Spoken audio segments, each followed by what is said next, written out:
Hi to everyone, hope you are doing well. When you are sick and you cannot leave your home, you probably will need someone to bring you the medicine to treat your disease. At cellular level, it happens something similar. In our body, the cells secrete extracellular vesicles, which can work as vehicle for drug delivery to other cells. In other words, it facilitates the cell-to-cell communication, and this is what we study at Dr. His lab. My name is Molina Diaz, and today I will be sharing with you my experience as a service program participant at Dr. His lab. Currently, I am a fifth-year chemical engineering student at the University of Puerto Rico, Mayagüez campus. Last summer, I was part of the Yale University Search program in where we studied the applications of a peptide polyelectric complex by using REMD.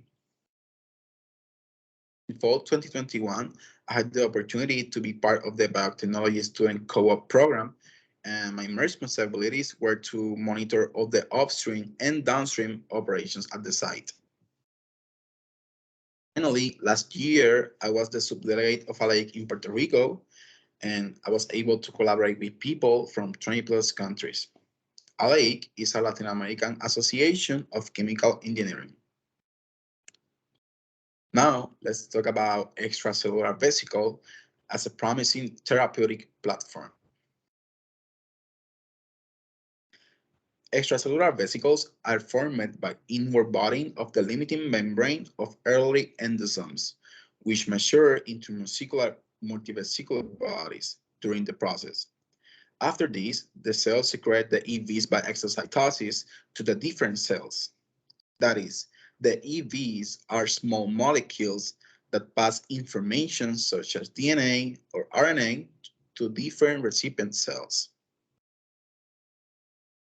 And now you may be asking how we can collect the EVs. So it basically consists on two centrifugation processes. The first one is by centrifugating at different conditions to get rid of cell debris. The second one is called ultracentrifugation, which is a technique used to spin samples at exceptionally high speeds in which we are able to collect the EV pellet. After collecting the EVs, for us, it is important to characterize them. For this, we use the Cerebio machine that is currently available at the lab. And this machine characterizes the EVs in terms of size, concentration, and setup potential. You can see in this graph one example of the melanoma cells distribution, size, and concentration distribution. Now let's talk about my second project, which is related to 3D bioprinting of gelatin alginate applications in spheroids. Currently, there's a lacking with the conventional cell culture in 2 dimensions because of the accent of true microenvironment robust prediction models. And you may be asking why. Well, the most reason is that, as you know, our body is in 3 dimensions, so it has been complicated to use 2 dimension cell culture to mimic the behavior of cells in 3 dimensions. Because of this, spheroids have been found to have a great potential in anti-cancer pharmaceutical development because they are able to resemble the main features of humanoid tumors in many aspects. For this reason, we are interested in studying the applications of the 3D cell culture or spheroids. Although there are different ways to form spheroids, 3D printing, 3D bioprinting has made great strides toward tissue and organ mimicry.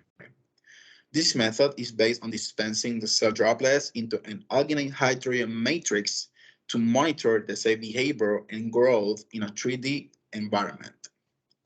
As I mentioned before, this method has some important advantages, such as the ability to regenerate tissue organ or to mimic a tumor microenvironment. My task this summer was to find an appropriate composition of gelatin from porcine skin and alginate to be used for the 3D bioprinter that is available at the lab. This step is so important because you don't want to have neither a too liquid or too solid mixture since the integrity of the biomaterial will definitely be affected.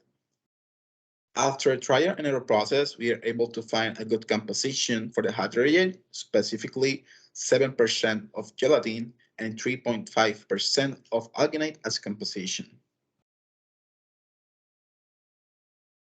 Finally, after having such a great experience here, I have decided to apply for the PhD application for fall 2023 at UF College of Pharmacy, Department of Pharmaceutics. I'm really excited just to think about the possibility of Gainesville being my home for the next 6 years. I'm so grateful with all the people here, but I just want to special thanks Dr. Hill lab members since they were such a great mentor for me. In addition, I'd like to thank the University of Florida for funding the SORT program, allowing students from underrepresented communities like me to have such a great experience for our career.